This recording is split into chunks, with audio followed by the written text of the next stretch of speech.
जी अस्सलाम वालेकुम क्लास।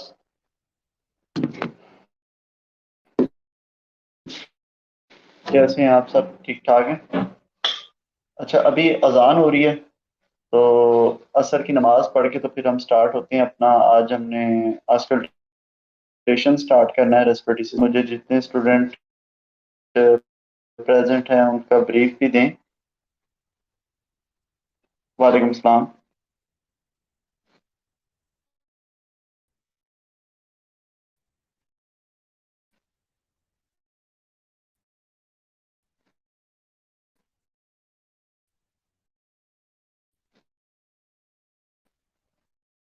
कि कल हमने क्या कवर अप किया था? कोई असाइनमेंट तो नहीं थी कल की कोई? थी कि नहीं थी? वालेकुम सलाम।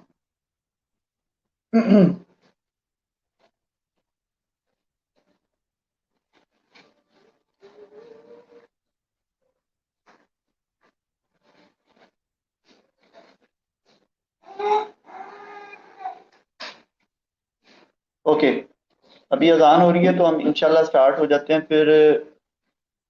6:20 पे ना मैं भी नमाज पढ़ लूँ? ठीक है, आप नमाज पढ़ लेंगे क्योंकि रमजान में तो फिर रूटीन ऐसी ही चलेगी। तो फिर इंशाल्लाह आज कंडिशन, आज इसको अगर रेस्पिरेटरी सिस्टम को कंप्लीट कर देते हैं तो हमारा कम अज कम एक चैप्टर खत्म हो जाएगा। फिर हम आईसीयू में जो है ना रेस्पिरेटरी डिस्ट्रक्शन इमीडिएटली, क्योंकि 15 मिनट के बाद आप ज्वाइन नहीं कर सकते फिर क्लास।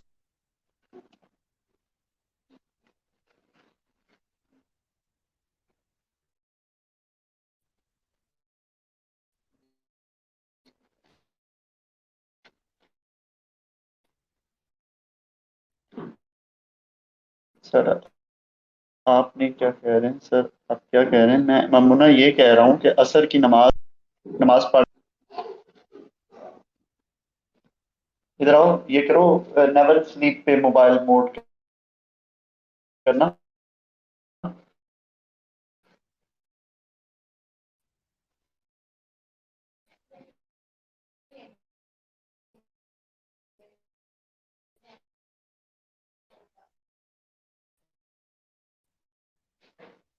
ये बार बार बंद हो जाता है।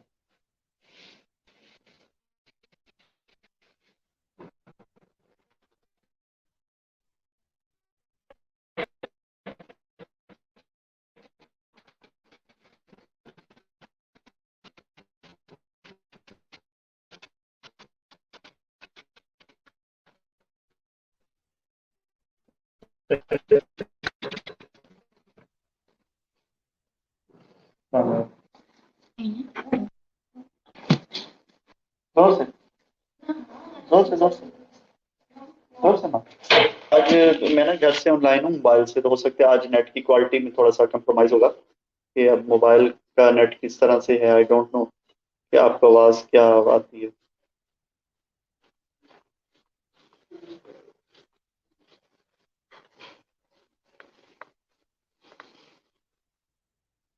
आवाज़ आज में प्रॉब्लम आ रही है आवाज़।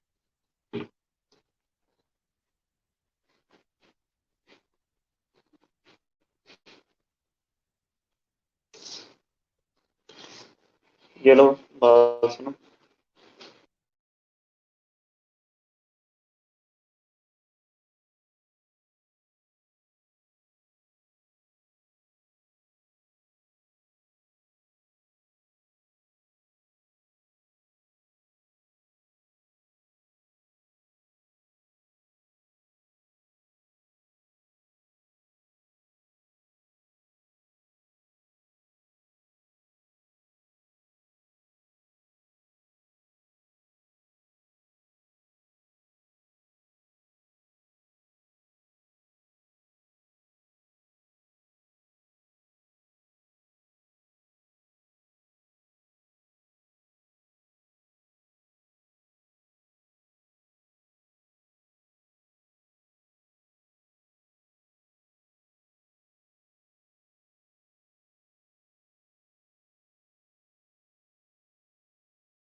मैं आपसे ये कह रहा हूँ कि आप नमाज पढ़ लें, 4:20 पे वापस ऑनलाइन होते हैं।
जी welcome back class.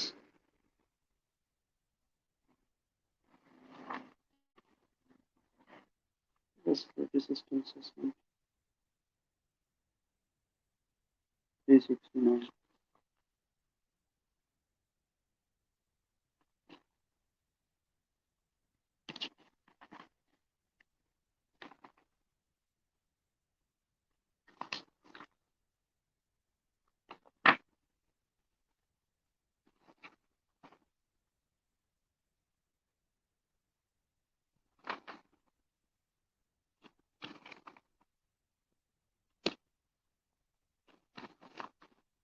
Okay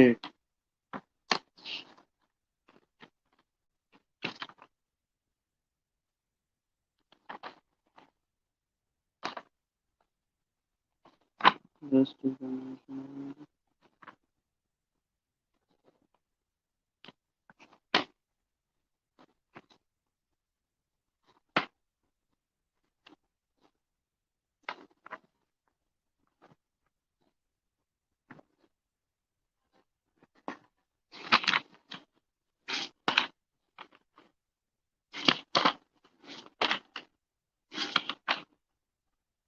okay okay. Percussion of the tone ये हमने देख लिया।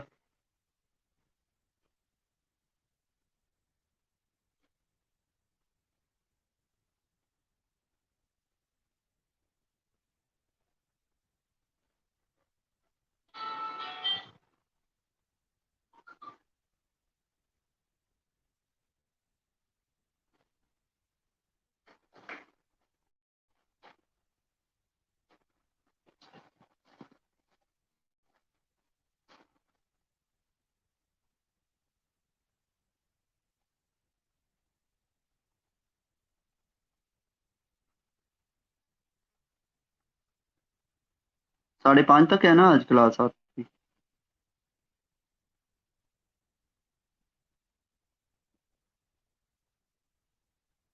बल्कि आज इसको 6 बजे तक कर लेंगे, 2 क्लासेस। और तीसरी जो क्लास होगी उसमें कर सकते हैं। कल से आपकी क्लास का जो स्केजूल होगा ना, न्यू होगा, जो न्यू आपसे शेयर किया है मैंने।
नहीं, आज तो मुझे यही कहा है कि पुराना रोस्टर इम्प्लीमेंट है, तो कल से इंशाल्लाह फिर जो है ना 2 to 5:30 तक हम कंटिन्यू कर लेंगे ना।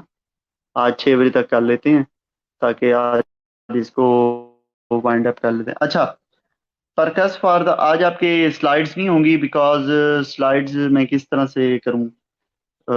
मुझे तो ये भी नहीं पता कि स्लाइड मोबाइल पे अपलोड मैं किस तरह से करूँ। हो जाएंगी? एक मिनट, स्लाइड शेयर करने दीजिए। 2 मिनट वेट करें स्लाइड्स में, अगर आपको, ताकि आपको भी मसला ना हो। अच्छे अपडेटेड फॉरेक्स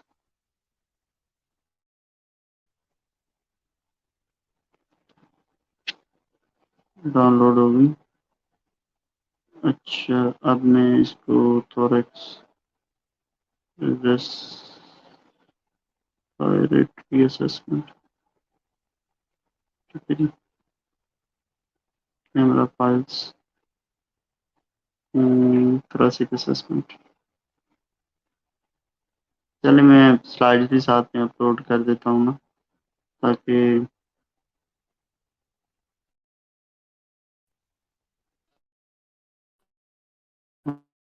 होता रहे साथ साथ में, कुछ समझ आती है। आप मेरे साथ वो नहीं कर रहे हो।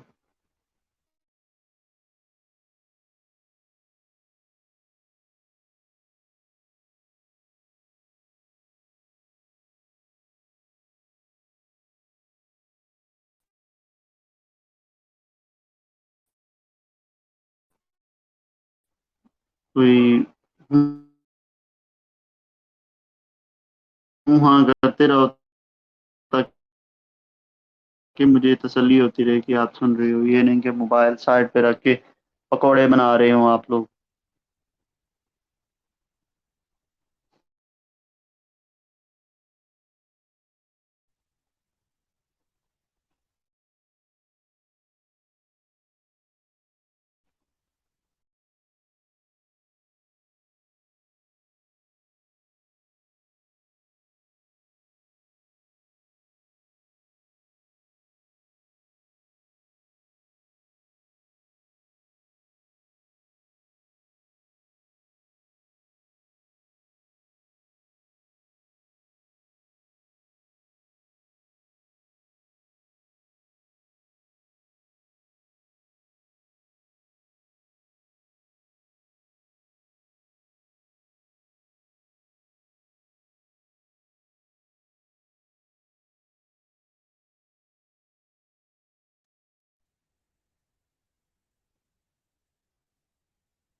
मैं क्या करूँ, आज आज इशू तो यही है ना।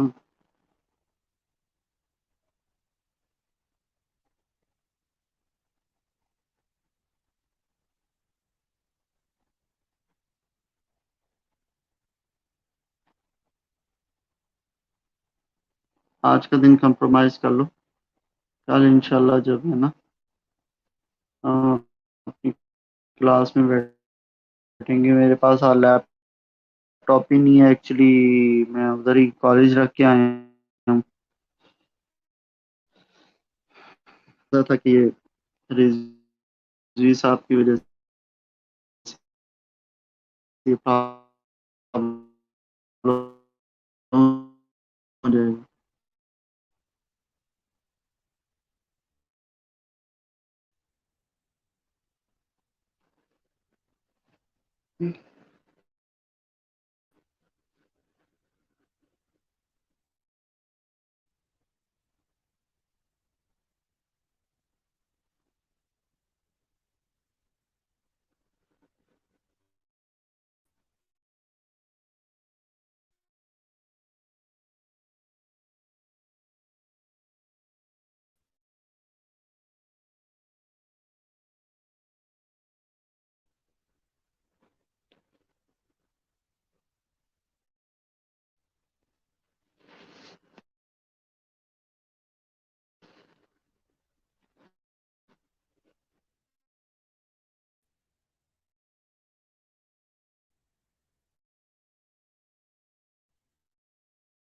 हेलो।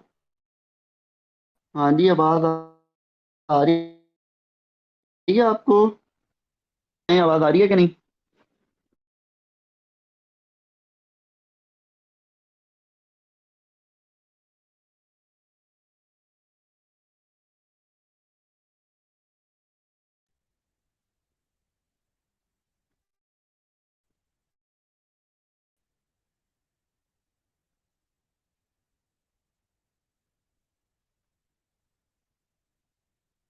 तो ठीक है, मतलब आवाज आ रही है। मैंने आपसे ये कहा कि मैं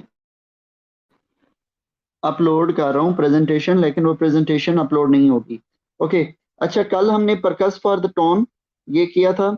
मेरे पास आज वो नहीं है, स्लाइड्स नहीं है, बिकॉज इसको जैसे ही अपलोड करता हूँ तो डिस्कनेक्ट हो जाता है। ठीक है, मैं आपको एक काम करता हूँ, ग्रुप में सेंड कर दूं ताकि आप उसको साथ में देखते रहो। उसमें साथ में देखते रहो तो फिर मैं पढ़ किताब से रहा हूँ उधर से, इस तरह नहीं। अच्छा, नेक्स्ट है जी, percuss for the diaphragmatic excursion. What is this? Diaphragmatic excursion से क्या मुराद है?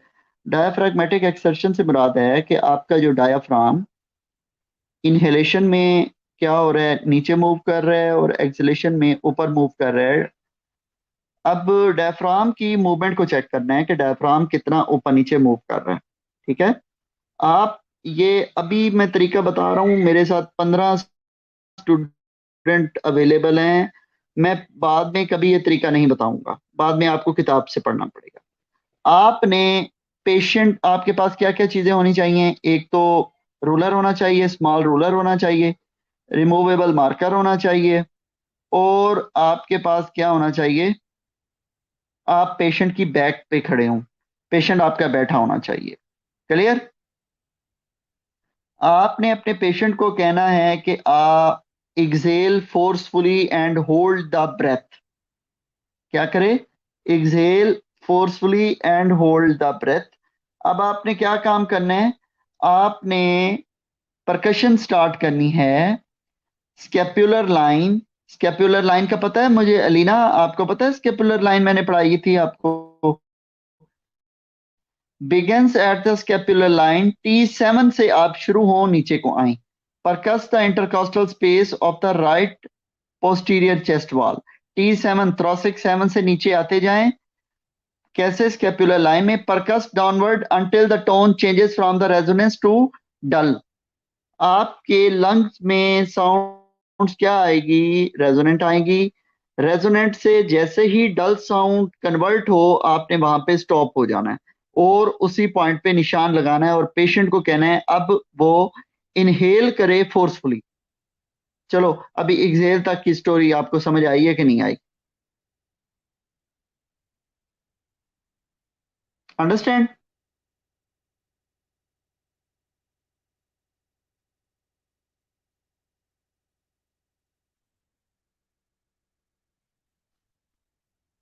रोजा कितने बजे खुलना है?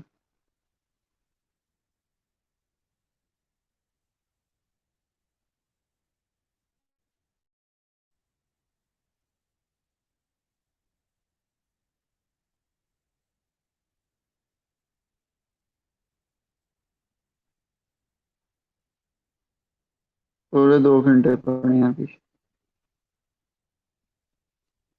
ठीक हो गया? Very good. ये आपको समझ आ गई एक्सहेल की स्टोरी। अब क्या करना है? आपने निशान लग गया। आपने अपने पेशेंट को कहना है कि अब आप इनहेल करें, होल्ड द ब्रेथ। ठीक है, अब वही पॉइंट जहां पे आपने अपना फ्लेक्सीमीटर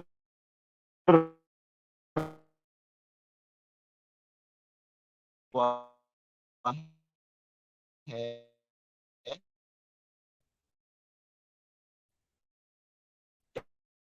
टैपिंग करते हुए मुझे किसी कॉल आ रही है, मैं ले लूं?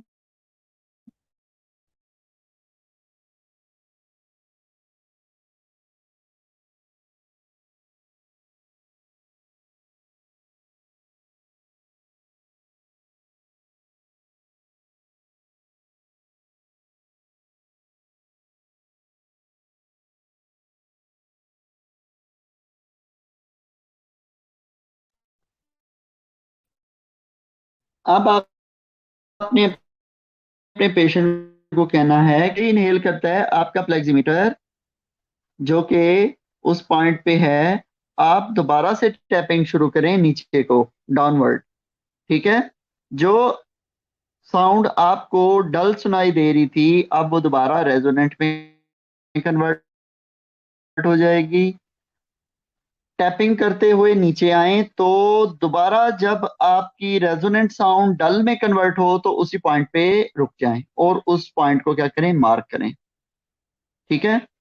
सेम प्रोसीजर आप पेशेंट को करें, कहें कि आप वो सांस ले ले। सेम प्रोसीजर आपने बोथ साइड करना है और दो पॉइंट्स के दरमियान आपने मेजर करना है distance. That should be 3 to 5 centimetre. Ruler से आप जैसे ही उस पॉइंट को, सर एक्सेल के पॉइंट के बाद दोबारा बता दें प्लीज, आवाज कट हो गई। अच्छा, एक्सेल हो गया फरियाल। अब आपने पेशेंट को कहने के सांस ले ले, हेल करना है फोर्सफुली। इनहेल करके अपने ब्रेथ को होल्ड कर लेना है। आपने नहीं, पेशेंट ने। इनहेल करके उसने होल्ड कर लिया। अब वो पॉइंट जहां पर आपने उंगली रखी हुई थी और मार्क भी लगाया हुआ है, आपके पेशेंट की sound resonance to dullness convert हो चुकी थी। आपने दोबारा टैप वहीं पे करना है तो आपको दोबारा रेजोनेंट साउंड सुनाई देगी, क्योंकि डायफ्राम अब नीचे को मूव हो गया। दोबारा टैप करते हुए नीचे आए। अब रेजोनेंट जैसे ही कन्वर्ट होती है डल में, आपने उसी पॉइंट पे निशान लगा देना है और पेशेंट को कहना है कि आप सांस ले लो। ठीक हो गया। अब दो पॉइंट्स के दरमियान का फासला जो है 3 to 5 सेंटीमीटर होना चाहिए है एडल्ट में। और इसी तरह ही आपने दूसरी साइड पे भी इसी तरह मेजरमेंट करनी है। T7 to below mid clavicular line. पहले एक्सेल करवाना है, फिर इनहेल करवा से नीचे का ये 3। अब पहले का साउंड है टू डल कन्वर्ट हुआ, आपने उस पॉइंट को निशान लगा दिया। फिर आपने इनहेल कराया तो वही डल साउंड जो हो गया वो दोबारा रेजोनेंट में कन्वर्ट हो जाएगा। फिर आपने नीचे आना है, resonant resonant resonant.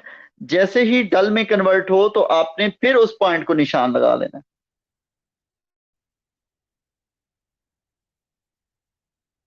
Yes, yes, yes.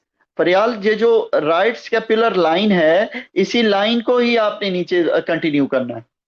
ठीक है। T7 से आपने थोरैसिक 7 से शुरू होना है। अच्छा, जो level of the diaphragm may be higher on the right because of the position of liver. हो सकता है कि थोड़ा सा ऊपर हो। ठीक है, लिवर की पोजीशन में। और in well conditioned client excursion can be measure up to 7 to 8। अब जो वेल कंडीशन जो क्लाइंट आपका होता है उसमें एक्सकर्शन है वो 7 to 8 सेंटीमीटर तक भी हो सकती है। मेरी आवाज आ रही है सबको?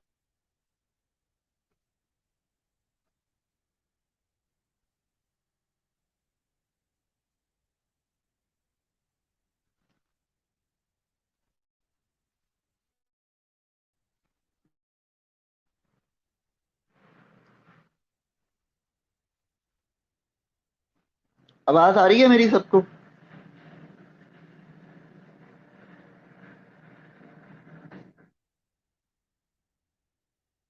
हाँ जी, इनको बताएं अस्मा लतीफ को। अभी आ रही हैं कि आज जो है स्लाइड्स क्यों सर भूल गए हैं, और आवाज उनकी बिल्कुल आ रही है। बार बार ग्रुप में कर रही है, नो वॉइस नो स्लाइड्स। इनको सारी स्टोरी समझाएं। सलमा। ओके, ये हो गया जी डायफ्रैग्मेटिक एक्सकर्शन। ठीक हो गया। अब अगर आप चाहें तो अपने ग्रुप को जरा आईसीयू वाला नहीं, कौन से ग्रुप में मैं डालूं, अगर उसको 2 मिनट पढ़ लो तो हम फिर आगे चलते हैं। वो बड़ा आसान हो जाएगा, क्योंकि मैंने पिक्स भेजनी है एक। अगर वो पिक अगर आप देख लें तो आपकी अंडरस्टैंडिंग बड़ी अच्छी हो जाएगी। किस ग्रुप में सेंड करूं? Okay, very good. समझ आ गई है तो अच्छी बात है। Okay, now you will auscultate. अब आस्कल्टेशन है आपकी जी, बहुत इंपॉर्टेंट है। वेबर जेनेट की जो बुक है उसमें उसने बड़ा अच्छा सीक्वेंस रखा है कि पहले पोस्टीरियर चेस्ट की असेसमेंट की है, फिर बाद में एंटीरियर चेस्ट की असेसमेंट की है। आप इस तरीके को भी कर सकते हैं, अडॉप्ट कर सकते हैं। अब हमेशा आपने एक बात याद रखनी है कि रेस्पिरेटरी सिस्टम में तीन वॉइसेस हमेशा आपको सुनाई देती हैं स्टेथोस्कोप से। एक ब्रोंकियो वेजिकुलर साउंड्स,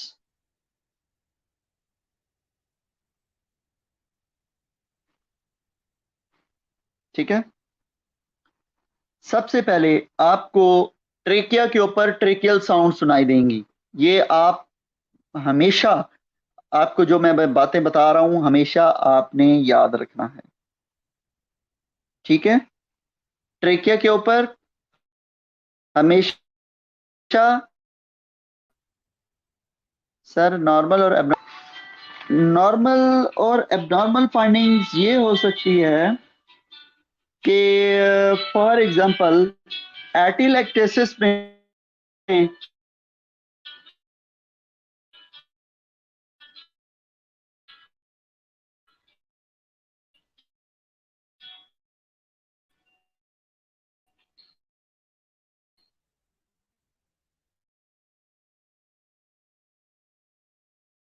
तो एबनॉर्मल फाइंडिंग्स हो सकती है ना।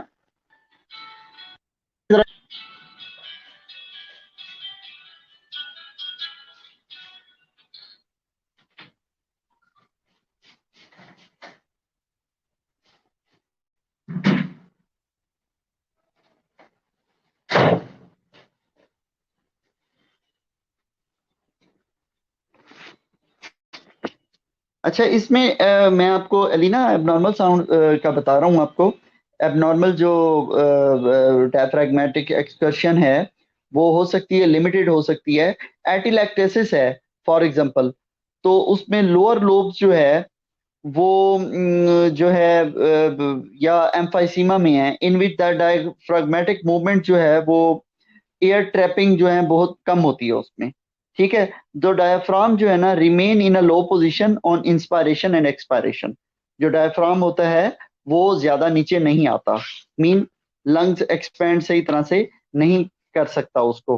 तो डायफ्रैग्मेटिक एक्सक्रीशन जो होगी वो, उसकी मूवमेंट जो होगी वो कम होगी, ठीक है। और हम ये भी कह सकते हैं कि जो लिमिटेड इसकी डायफ्रैग्मेटिक एक्सकर्शन जो है वो, अगर कोई पेन है, कोई एब्डोमिनल चेंजेस हैं, जैसे कि एक्सट्रीम असाइटीज है, ट्यूमर है, या प्रेगनेंसी में भी डायफ्रैग्मेटिक एक्सकर्शन जो है ना वो कम हो सकती है because of the extreme pressure. Pressure की वजह से जो है ना डायफ्राम पे उसकी जो मूवमेंट है वो लिमिट हो सकती है, ठीक है। एंड ठीक है, ये अबनॉर्मल फाइंडिंग्स जो है ना आपको बुक में बड़ी जबरदस्त तरीके से दी हुई हैं, आप उसको भी कर सकते हो।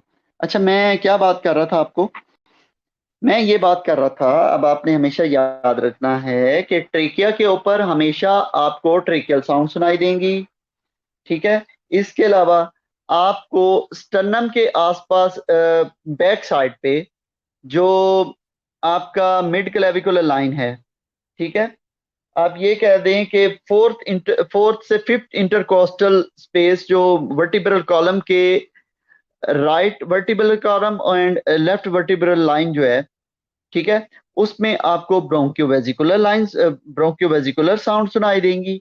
And rest of the lungs, बाकी सब लंग्स की स्पेस पर आपको वेजिकुलर साउंड सुनाई देंगी जो कि नॉर्मल साउंड्स हैं। इतनी सी बात किसको याद रहेगी।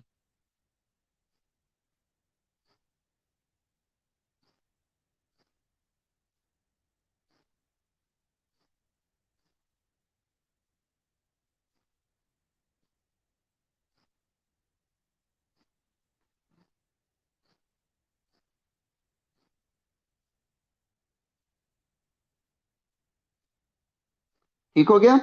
ट्रेकिया के ऊपर tracheal sound, bronchovesicular and vesicular sound. अच्छा जी, अब आपने अस्कल्टेशन करनी है। आस्कल्टेशन का सबसे पहला असूल ये है कि क्वाइट रूम होना चाहिए, और आपकी स्टेथोस्कोप भी ऑन ऑफ में मतलब ऑन होनी चाहिए, और आपको सुनाई भी देना चाहिए बराबर। सितारा रहमत, मैं आपसे ये कह रहा हूँ, ट्रेकिया पे आपको हमेशा ट्रेकियल साउंड सुनाई देंगी, और जो आपका इंटरकोस्टल स्पेस जो बैक साइड पे, फोर्थ इंटरकोस्टल स्पेस, फिफ्थ तक आपको ब्रोंकोवेजिकुलर साउंड सुनाई देंगी, अभी मैं बैक की बात कर रहा हूँ। और रेस्ट ऑफ द लंग्स में वेजिकुलर साउंड सुनाई देंगी। ये तीन नॉर्मल साउंड्स होती हैं।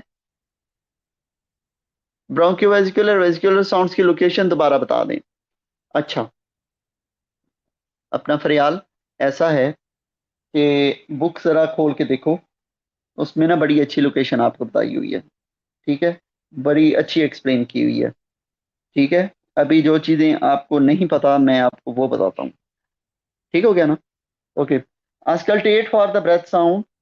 अब क्या है जी, मैंने आपको मोटी बातें बता दी हैं कि आपकी सबसे पहले स्टेथोस्कोप ठीक हो, आपको सही तरह से सुनाई अच्छा देता हो। दूसरा जी, रूम आपका क्वाइट होना चाहिए। आपको डिफरेंशिएट करना आना चाहिए कि ये ब्रोंकोवेजिकुलर हैं, ये वेजिकुलर हैं, और ये ट्रेकियल साउंड्स हैं। वो आपको किस तरह से पता चलेगा? वो आपको इस तरह से पता चलेगा कि आपको इन साउंड्स की करेक्टरिस्टिक्स याद करनी पड़ेंगी। ट्रेकियल साउंड्स की क्या होती हैं जी? ट्रेकियल का इंस्पायरेशन क्या होता है, एक्सपायरेशन क्या होता है? ब्रोंकोवेस्क्यूलर साउंड का क्या पैटर्न होता है? मिसाल के तौर पे मैं अब आपको समझाना चाहूँ ब्रोंकियल साउंड्स के बारे में। ब्रोंकियल साउंड जो होती है ना, वो हाई पिच होती हैं, इनकी क्वालिटी हार्श होती है, इनका एम्पलीट्यूड जो है वो लाउड होता है। ड्यूरेशन की अगर मैं बात करूं, इंस्पायरेशन इनका शॉर्ट होता है और एक्सपायरेशन उनका लॉन्ग होता है। अब मुझे कौन बंदा बताएगा कि उसको ये याद हो गया है? ब्रोंकियल साउंड की करेक्टरिस्टिक्स आखिरी दफा बताऊंगा। Inspiration short, expiration long. ठीक हो गया? अब अगर ब्रोंकियोवेजिकुलर साउंड्स की मैं बात अगर आपसे करना चाहूं तो, अच्छा, अब एक चीज मैं आपको बताना भूल गया हूं। ब्रोंकियल साउंड्स हैं, ट्रेकियल साउंड्स हैं, ब्रोंकियोवेजिकुलर साउंड हैं, एंड वेजिकुलर साउंड है। ट्रेकियल तो ट्रेकिया पे हो गई ना, ब्रोंकाई पे आपको ब्रोंकियल साउंड सुनाई देंगी। ठीक है, जहां पे बिफरकेट हो रहा है ना आपका ट्रेकिया, तो वहां पे आपको कौन सी साउंड देंगी? Bronchial sounds. और वहां से जैसे बिफरकेट होके, जैसे ही वो लंग्स में ओपन होती हैं आपकी सेगमेंटल ब्रोंक्यूल्स, उसमें आपको सुनाई देती हैं वेजिकुलर साउंड्स। समझ आ गई? अब मैं अगर ब्रोंक्योवेजिकुलर साउंड की करेक्टरिस्टिक्स आपको बताना चाहूं, अब हमेशा याद रखना कि ब्रोंक्योवेजिकुलर जहां पे बोथ वर्ड आ जाएं उसमें इंस्पायरेशन एंड एक्सपायरेशन दोनों सेम होती हैं, और ये पिच में मॉडरेट होती हैं, और क्वालिटी में मिक्स्ड होती हैं। एम्पलीट्यूड भी इनका मॉडरेट होता है। इनका इंस्पायरेशन एंड एक्सपायरेशन सेम होता है। ड्यूरेशन समझ आ गई? अब रोजे में इतना बोलना पड़ता है तो मेरा सर चकरा रहा है।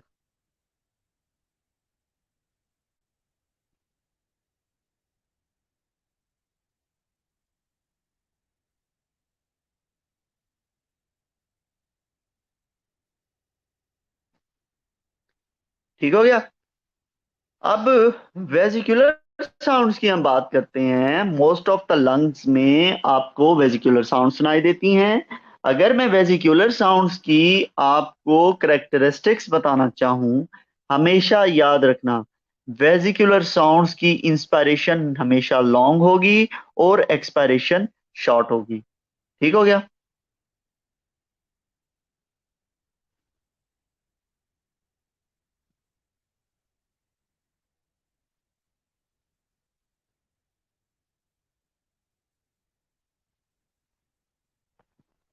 राबिया, आपको समझ आ रही है?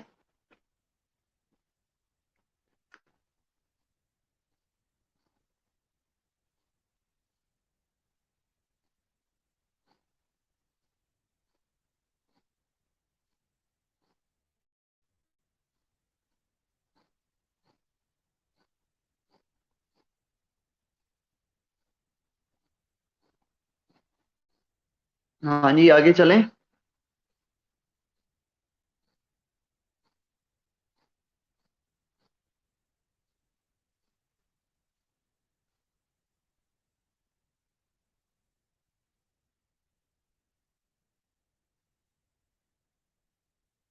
अभी कुछ कुछ।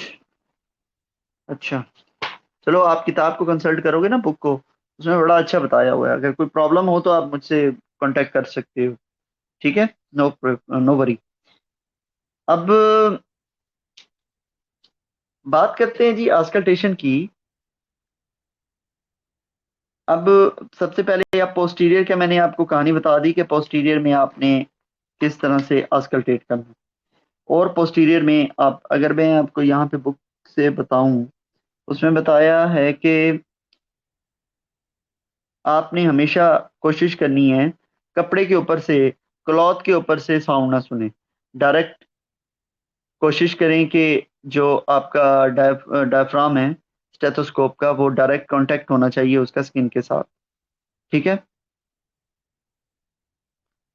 और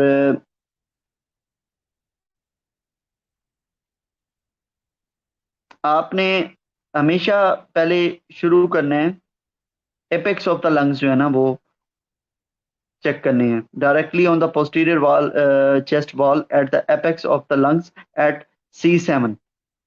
C7 से शुरू होना है। मुझे कौन बताएगा कि एपेक्स ऑफ द लंग्स कहाँ पे होते हैं?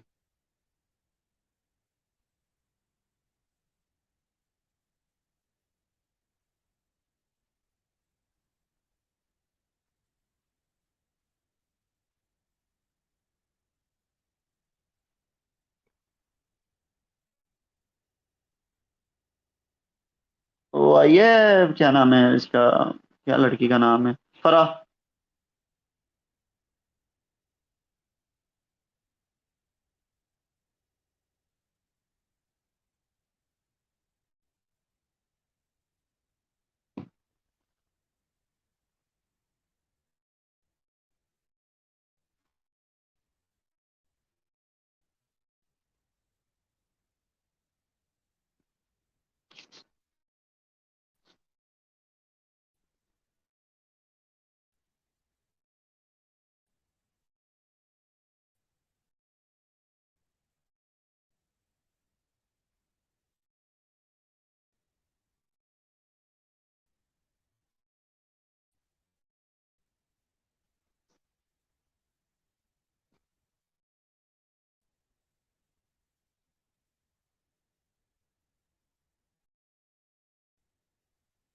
Very good. आपकी अंडरस्टैंडिंग बहुत अच्छी है सलमा। एंड आपने सबसे पहले जो है ना आस्कल्टेट करना है वहां पे, ask the client to breathe deeply, placement of the stethoscope in auscultation sequence, so that you can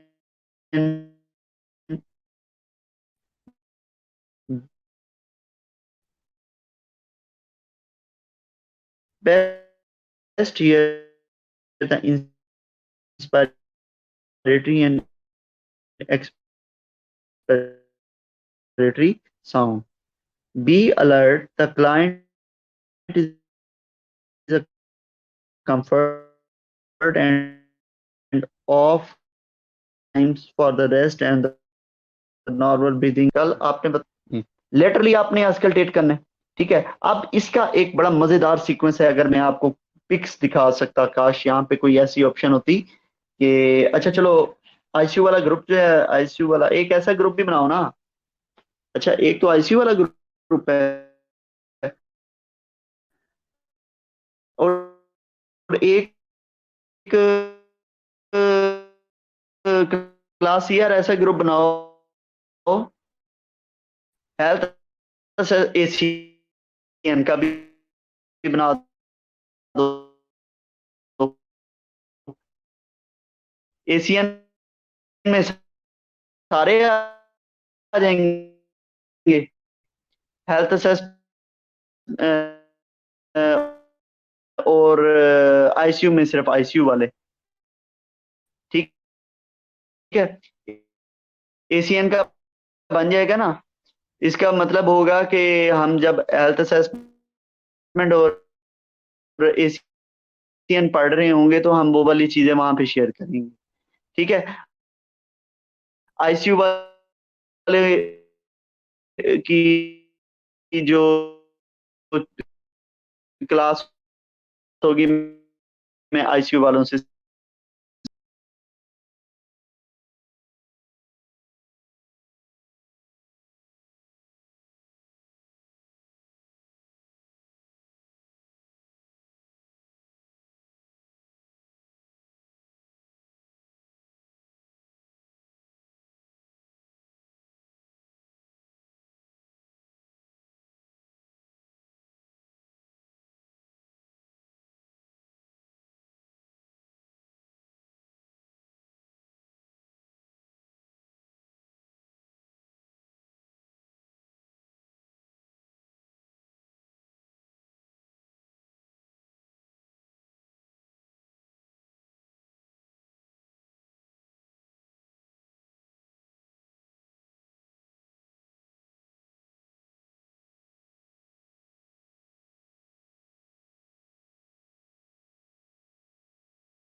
सही तरह से कनेक्ट नहीं है।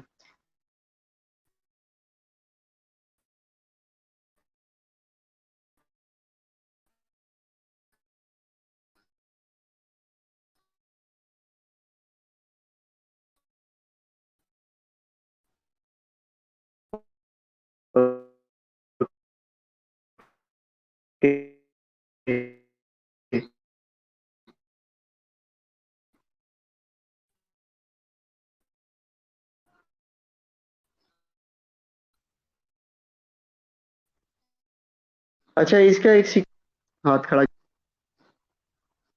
अच्छा, जैसे ही आप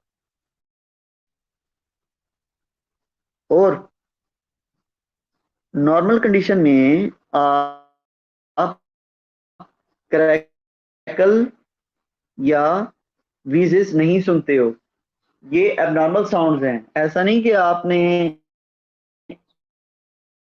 अपने जैसे एक हेल्दी मरीज में क्रैकल हो जाइए, मतलब कि वो एबनॉर्मल फाइंडिंग्स हैं। अच्छा, आस्कल्टेट द वॉइस साउंड्स, ये एक बहुत मजेदार चीज आ गई है जो कि न्यू है, और ये आखिरी चीज ही मैं आपको समझाने लगा हूँ। मुझे तो अब लगता है कि रोजा लगने लग गया। ठीक है, आस्कल्टेट वॉइस साउंड्स। अब आपने क्या करना है, ब्रोंको ब्रोंकोफनी एक वर्ड है, ब्रोंकोफनी। ओए, क्या वर्ड है? ब्रोंकोफनी। इसको ब्रोंकोफोनी भी बोलते हैं, ब्रोंकोफनी बेसिकली वर्ड है ब्रोंकोफनी। अब आपने क्या करना है, आपने आस्कल्टेट करनी है चेस्ट को। आपने पेशेंट को कहना है कि आप 99 बोलो, जैसे हम वोकल फॉर्माइटस चेक करते थे ना वाइब्रेशन से। अब आपने ब्रोंकोफनी चेक करनी है। ठीक है, आपने कहना है अपने मरीज को आप 99 बोलो, और आप आस्कल्टेट कर रहे हो उसकी chest by using the stethoscope. अब नॉर्मल फाइंडिंग्स क्या होंगी ब्रोंकोफनी की? ट्रांसमिशन सॉफ्ट होगी, माउंट डिस्टिंग्विश्ड,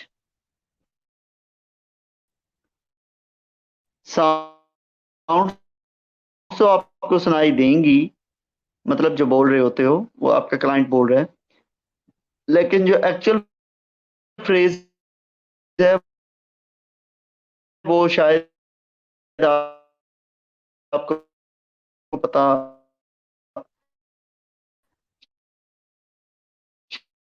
शायद आप उसको डिस्टिंग्विश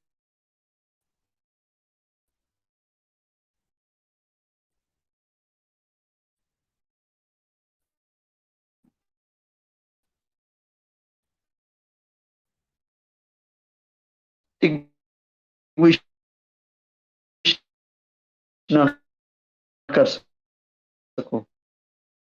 ठीक है, अगर मरीज बोल रहे हैं 99 और आपको क्लियर सुनाई दे रहा है 99,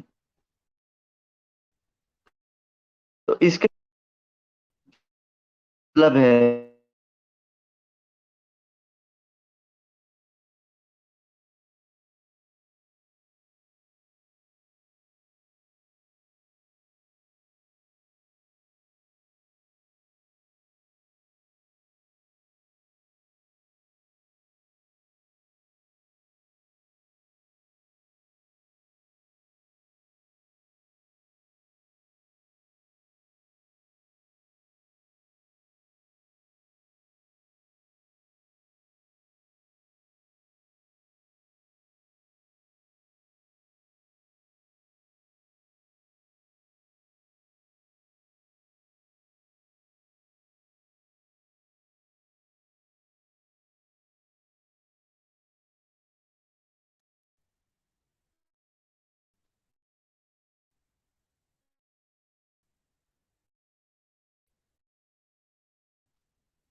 ठीक है जी, ब्रोंकोफनी की समझ आ गई है।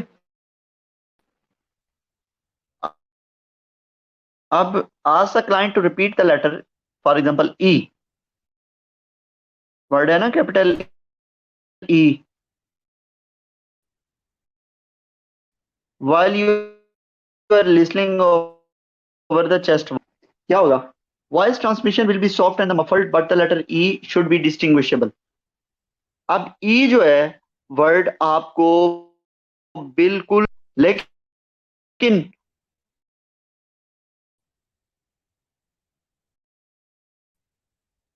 is louder and look like A.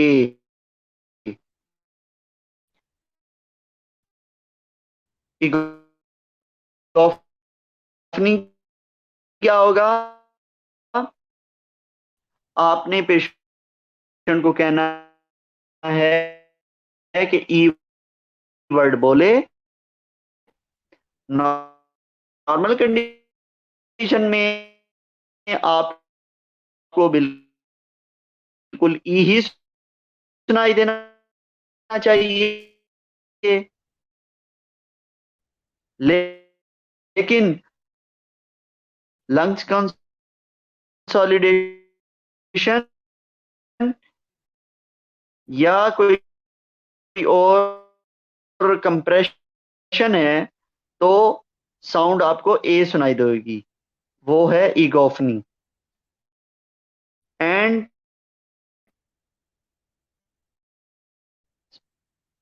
Sir Vashni इतनी बड़ी चलो मैं आपको इतनी देर में ना ग्रुप पे प्रेजेंटेशन सेंड करता हूँ।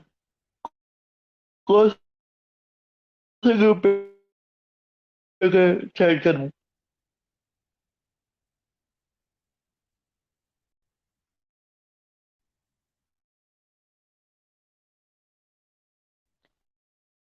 Don't worry Alina, we have sufficient time. हम इंशाल्लाह इसको कल बड़े अच्छे तरीके से कर लेंगे। आ रहे होते हैं तो उसमें और सामने स्लाइड चल रही होती हैं, वो एक अच्छी अंडरस्टैंडिंग होती है। बाजार सिर्फ दैट्स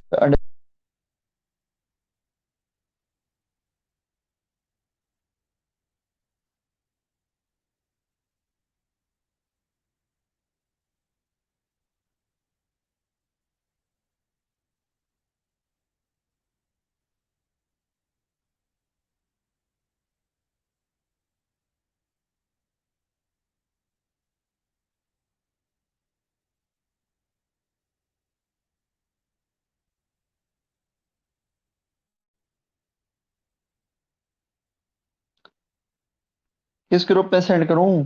एक मिनट।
वो आईसीयू वाले में भी वो पता नहीं अब कहाँ डाउनलोड हुई है। मैं ना आपको पढ़ा के मुझे नींद आने लग गई है।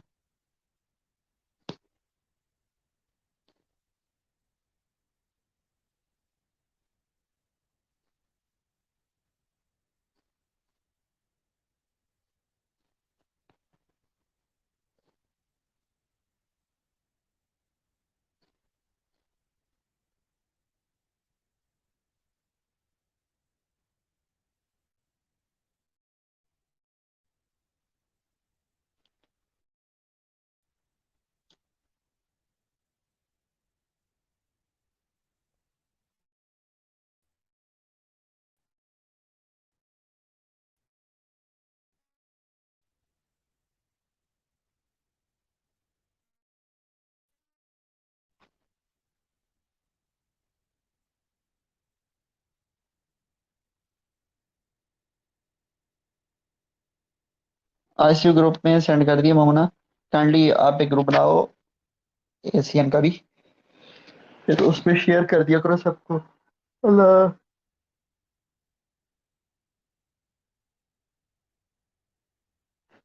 मेरे ख्याल आज के लिए इतना ही काफी है। यस कोमल शहबाज, क्या कहना है आपको? हाथ खड़ा कर रहे हो बार बार।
आप करें अफ्तारी की तैयारी।